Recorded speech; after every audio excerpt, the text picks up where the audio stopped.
letterbox. No, but a sardine can. Correct. Pay that man $8. Where was the Declaration of Independence signed? At the bottom. Correct. Pay that man $9 because... It pays to be ignorant. Another half hour in radio's biggest hatch of movies with Lulu McConnell, George Shelton, Harry McNaughton, Don Novik's Rhythm Butchers, and the zaniest of the zanies, Tom Howard.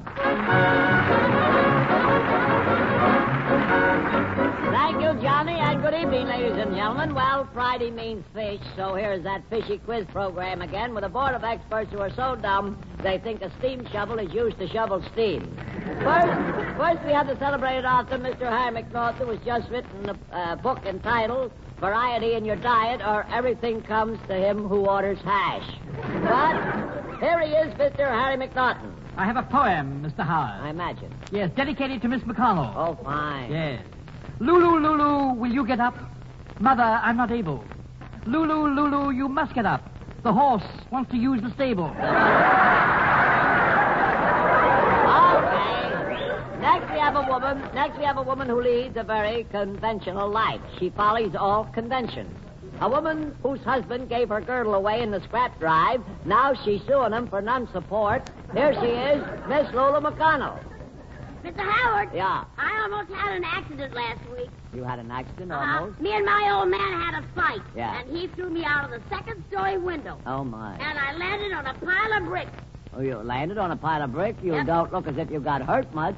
No, but it was just luck. Just luck? If that pile of brick hadn't have been there, I'd have landed right on the hard cement pavement. Oh, yeah. Yes, you were lucky. Yeah. All right, next we have a man who used to be nervous and jerky, but he isn't nervous anymore. You've heard of Whistler's mother. Here he is, Frankenstein's father, Mr. George Shelton. Say, you know, Mr. Hart, I ain't been feeling so good lately. Well, that's good news. Yeah, good news. So last week, I sent a specimen of my blood to Washington. Yeah? And I got a letter back this morning. You sent blood to Washington? Yeah. What did they say? Well, here, wait, I'll read the letter to you. It says, Dear Mr. Shelton, we are pleased to inform you that a patent has been granted you for your new spot remover. Now you have met the experts. Now let's get on with the program. Here's the first question for the evening. In the new moving picture entitled Wilson, what is the name of the president the movie is about? No help from the audience, please. Mr. Howard, if I'm not too inquisitive, was he ever president of the United States? A very good question, Mr. McNaught. Thank you. Yeah, I will answer that. That's right. Yeah, but which one? There was a lot of presidents. Yeah, all right. I can name them all. Oh, there was Washington. Yeah. There was Grant. Yeah. There was Washington. You said Washington before. He served two terms. He served two terms. All right. Then there was Grant. Say, you remember Grant, don't you, Miss McConnell? Oh, sure. I do all my shopping in his store. Oh, cut it out, please. All your shopping. Miss McConnell, why don't you shut your mouth? Now, if you don't, I'm coming over there and shut it. Yeah? How you going to get back? Well, there. Now, let's get back to the question. It's about the movies. Well, say, Mr. Howard, speaking about the movies, I have a horse that wants to join Metro Goldwyn Mayer. Metro Goldwyn He Mayer. doesn't care much for Metro Goldwyn, but he's crazy to meet one of the mayors. I can say that. That has nothing to do whatsoever with the question. I was in a picture once. Okay. I was in love with a boy, and he was in love with me. I see. Who was the boy? Boris Karloff? Let's get on there, please. You know, I took my girl to a picture, Mr. Hart. I took her to see never put it Romeo in. and Juliet. The Picture, Romeo and Juliet? Yeah. Yes. Oh, yes. Did you enjoy the kissing scene in the balcony? Yeah, but the usher put us out.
boy, what music. I wish I could pick up a second-handed organ someplace. I'd get rid of that orchestra. Well, here is the next question.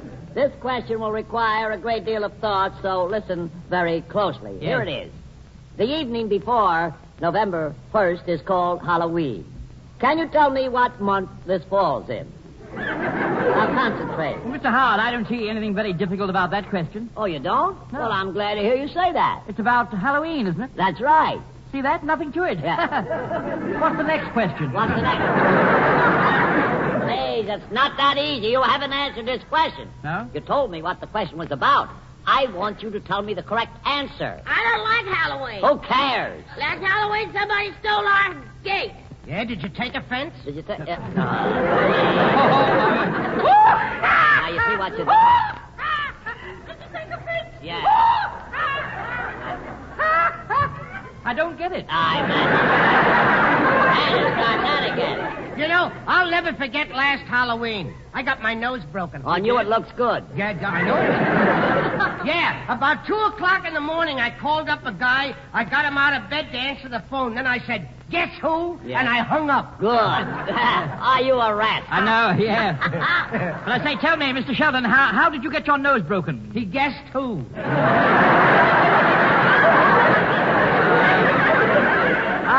You know how I love Halloween.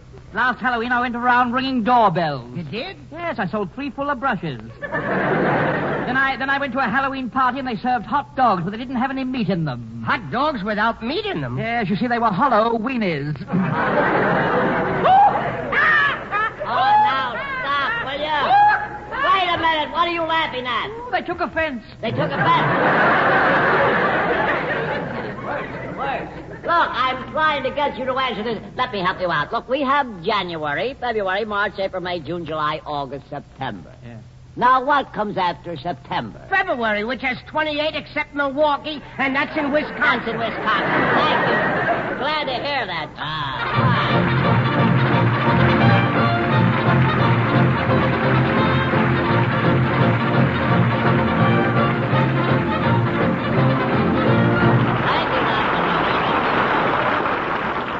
Now, right here's where we have some help from the studio audience. We've invited 2 members of the audience up here on the stage.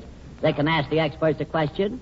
If they get an intelligent answer, we give them the deed to the Pentagon building in Washington. If they don't, we give them 2 tickets for last week's broadcast. While Johnny is bringing our guest to the microphone, let's have some music from our Misfit Orchestra. Last time this bunch played the Donkey Serenade, the monkeys went out on a sit-down strike.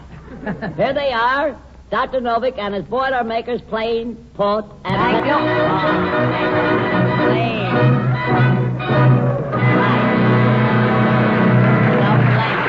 The leader quit, ladies and gentlemen. Boy, if that was Port and Peasant, I'll take arsenic and old lace.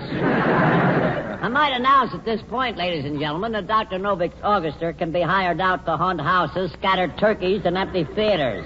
Who is our first guest this evening, Mr. Roberts? Our first guest tonight, Mr. Howard, is Carpenter's Mate First Class Earl Ballard of the United States Navy. Oh, fine.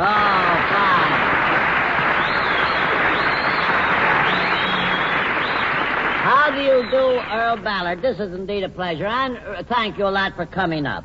Where's your hometown, Earl? We're kind of curious. Lake Tahoe, California. Lake Tahoe, California. My. Oh, way out in California, huh? Yeah, Lake Tahoe. If you're Lake out that way, Tahoe. Mr. Sheldon, drop in. Yeah, well, put cheese on my bread and call me butter. Yeah. I used to work in that town. Ah, cut it out. How many towns have you worked in? Well, how many weeks have we been on the air? All right, never mind. No, I did. I worked in that town. I was a dentist in a baker shop. You were a dentist in the baker shop? I used to put the filling in the cream puffs.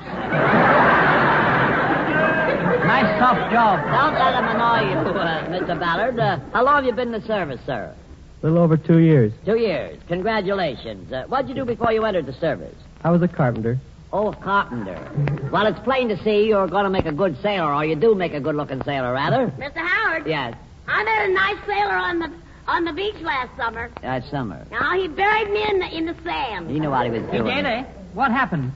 Well, I Waited 3 days, nothing happened. So I dug myself out. I see. That's why you made a mistake. All right. Let's get on here. Stop babbling and pay attention to our guest here. Are you in New York on a furlough? No, sir. I'm temporarily stationed here. Oh, I see. That's fine. Well, I might say we are more than happy to have you with us here I this should evening. say so. you. Well, what's your first name, honey? Earl. Earl. Earl, yeah. Oh, that's a cute name, isn't it, Earl? I just love that name, Earl. Yeah. Oh, he's a cute kid, too, ain't he? Yeah, he's a sailor. Well, you can just call me Bolivar. I'm always on time. Yeah, you got a shape like Big Ben, too.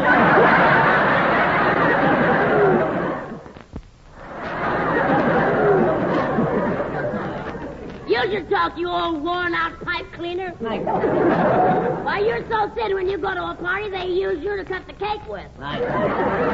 Will you reach into the dunce cap to pick out a question for us, Earl? And would you be kind enough to read the question when you get a hold of one? Just take your time and read it right into the microphone, if you will, please. Name 3 wild animals found in the United States. Now, that's a very good question. I think it's too intelligent for this program, though. Name 3 wild animals found in the United States. Now, I'll give you a hint. It's a rather difficult question, so I'll try and help you. There's a city in New York State named after one. City in New York State. That's I got it. Syracuse. Syracuse. I said wild animals. Syracuse is not a wild animal. That's right. I was thinking of dangaroos. Well, that's... Dangaroos.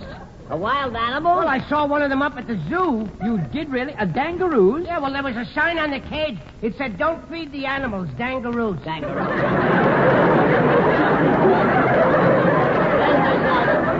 Mr. Sheldon, may I inform you, I've really seen better heads on the end of umbrellas. Dangerous. Let's get on with the question. 3 wild animals. The one I'm trying to get is the one that has his picture on the buffalo nickel. Now, what is his name? Now, if we only had a nickel, we could find out quick. Yeah. Miss McConnell, let me ask you something, Miss McConnell. You played in a good many theaters all over the country in your time, haven't you? Yes, sir. Did you ever play Shea's Theater in Buffalo? Oh, sure. Mike Shea? Yeah. Grand person, Mr. Yeah, Howard. he was a fine man. Then what town was his theater in? Toronto, Canada. Toronto, Canada. Now, look. I agree with you. There was a Shea's Theater in Toronto, but that's not the one I mean. That was ran by Mr. Shea's brother, Jerry. The one I'm talking about is the one in New York State. Well, Mike Shea had a theater in Buffalo, New York. Now, fine. Now, what is the name of the animal? Moosehead, Canada. Moosehead, Canada. Look, Miss McConnell, I'll admit that's close, but stay out of Canada. Why, what's the matter with Canada? But there's nothing the matter with Well, Canada. then what are you telling people to stay out of it for? I didn't tell anyone to stay out of Canada. You certainly did. I heard you with my own eyes. Yeah, with your own eyes. That's how you talk, with your ears, too. Look. Canada is a great country. The idea of telling people to stay out of Canada. Look. You're going to get a lot of letters on that remark. All right, please. Listen, you cheeseheads, I told no person to stay out of Canada. You told Miss McConnell. But she isn't a person. Oh, I'm not. Well, what am I? Oh, even the quiz kids couldn't answer that one. Let's get on here. Sit down. You're rocking the studio here. Let's get on, please. I think, Mr. Howard, I mean, after all, oh, boy, that's not the proper way to spread the good neighbor policy, you know. What's that? I mean, you can't do it that way, telling people to stay out of Canada. Are you too? I mean, Canada is our ally, you know. Yeah, look, please. All I'm trying to find out is the name of this animal. Look, it's a big, clumsy, big, bulky body it has. A large, shaggy head. Wobbles when it walks. Now we're back to Miss McConnell again. Good. Thank you, Dr. Melnick. That was really fine. Who have we next, Mr. Roberts, please? Well, next, Mr. Howard, we have a very lovely young lady, Miss Dorothy Jarvis of the Cadet Nurse Corps. Well, that is fine. Good evening, Miss Jarvis. This is indeed a pleasure, and thank you also for coming up. How do you feel, Miss Jarvis? Oh, I'm just fine, thank you. Well, you certainly do look it. We're very glad to have you with us. How long have you been in the service? A little over a year. Well, congratulations to you. The idea of telling people to stay out of Now, will you cut it out, please? I'm not going to speak to you again, Mr. Sheldon. Hey, the people in Canada won't talk to you either. Pay no attention to the experts, Miss Jarvis. We'll be putting them back on their playpens in a minute now. Where's your hometown? Would you care to tell us? Queens Village, New York. Queens Village. Well, you're quite That's close. not in Canada, Mr. Howard. No, that's not in Canada. That's Nice not town, in you know. Nice town, Queens Village. Yes, it is. Rather, Nice yes. little home. I know it well. They have a lot of beautiful things in that town. They have? Yes, but they've all got boyfriends. Miss, what did you do before you entered the service? I worked in the post office. In Queens Village? No, You in worked- Jamaica. Oh, in Jamaica. That's close That's right. to Queens Village, I That's believe. right. You worked in the post office in Jamaica. You didn't play post... Oh, no, you worked... Mr. Howard, you know, a funny thing, you're talking post offices. I mailed a letter this morning, you know, and it was raining, you see, so I put the stamps inside the envelope. Oh, that's a good thought. I didn't want them to get wet. No, I can see that. Considerate. Would be no good if they got wet. I'm awfully quick, you know. Yeah. Look, Miss Jarvis, pay no attention. What were your duties in the post office in Jamaica? You delivered... I worked in the registry department. Oh, registered letters, right. I see. That's right. Yeah, I've seen people. You put the stamps That's on right. the Numbers. letters. Do you put the stamps on the letter before it comes in or after you get to... No, you couldn't do that. Mick Norton's got me that way. Pay no attention. We're very, very glad to have you with us. Would you reach into the dunce cap there and pick out a question for us, please? Any question get a hold of. And would you be kind enough to read the question?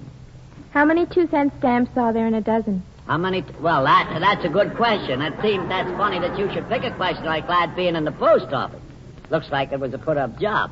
Well, maybe it is. Let us get on here. How many stamps are there in a dozen? Oh, that's an easy one. Give me a pencil, somebody, and I'll figure it Now, out. wait a minute. A pencil. Thanks, Lou. You don't want an adding machine, do you? No, I can figure it out. Just a pencil. Just let me alone. All right, Why are you you- getting so sore You about it all don't the need a time? pencil to figure that out. I gotta have something to figure it out with. Okay, use your head.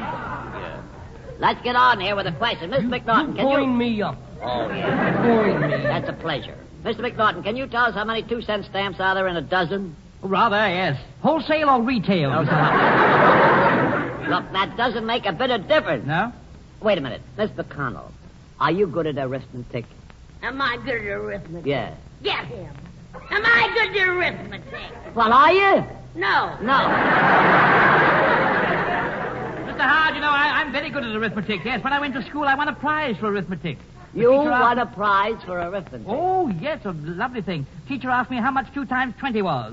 Yes. And what was your answer on the spur of the moment, Mr. Without thinking, I said 34. Yeah. You should have thought a little bit, because that's wrong. I know, but I was closer to it than anyone else in the class. Yes. Mr. Sheldon, how you making out there? Have you got the answer figured out yet? Well, almost. Don't rush me now. Oh, no. Take your time. I got 10 different answers here. Oh, you're doing great. Yeah, I'm doing grand, yeah. If you give me time, I'll get more. I see. Which one would you like? Which one would I like? Yeah. Which one do you like, Mr. Sheldon? Oh, I like them all. They all look good to me. Oh, I see. Yeah, they all look good. Fine. Well, suppose you pick me out the one that is right. The I right... haven't got to that one yet. Oh, you haven't got that. No, I That'll see. take a little more time. Okay, I'm let's do it get by on. algebra. What's that? I'm going to do it by algebra. Yeah? You're taking a long cut, aren't you? Is that what that is? Yeah, a you long want to cut? take a bus or something? Let's get on here. Mr. McNaughton, how much is 6 and 6? Let's see, 6 and 6, 12. 6 and 6 are... Oh, no. 6 and 6 can't be 12. No, you're right, Miss 8 McConnell. and 4 are 12. Hey. It's fine. Look, Miss McConnell, next time you go out and buy a hat, will you kindly get one with a head in it? Yeah. Yeah, do that, will you, please? Look, Mr. Sheldon, are you still figuring? Yeah, still figuring. Yeah, I see. Say, you know, in a minute I'll have a good 3-horse parlay here. Look, let's get on here. Imagine I had to get 3 people who never went to school. Oh, Mr. Howard, oh, no, I beg to differ. I went to school, old boy, and I'll Must never have been forget... doing a blackout. You what? I'll never forget my school days. Well, do I remember the day my teacher made me turn my face to the wall. You did? What happened? Her garter broke.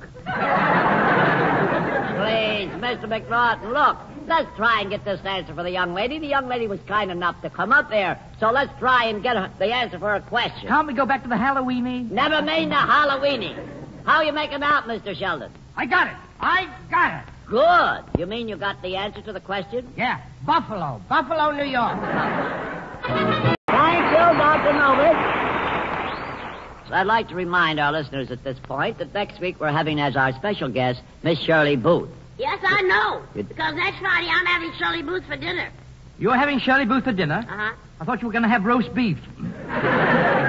Shirley Booth. Boy, do I love her. Oh, I wish I had my tuxedo. I'd wear it. Where is it? Oh, I loaned it to my cousin about a year ago.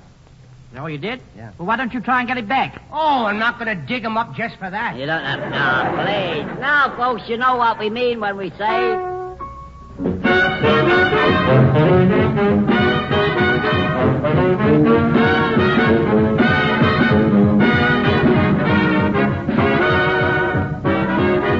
More of that terrible music we're getting here.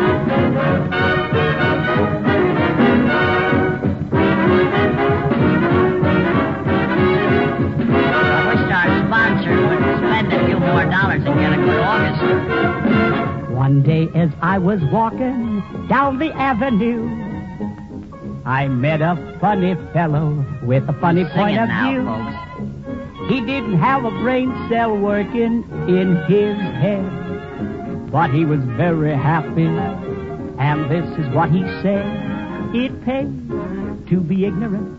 To be This is the Armed Forces Radio Service. It Know pays the title of the to show. be ignorant just like me. It's best not to know too much. Be a dope, your IQ shouldn't show too much. Your brain shouldn't grow too much. Wait and see. I took my girl to dinner. We had a wonderful feast. They had to give my girl the check because I couldn't read. So you see, it pays to be ignorant. Have no brain, be insane, just be ignorant. It pays to be ignorant just like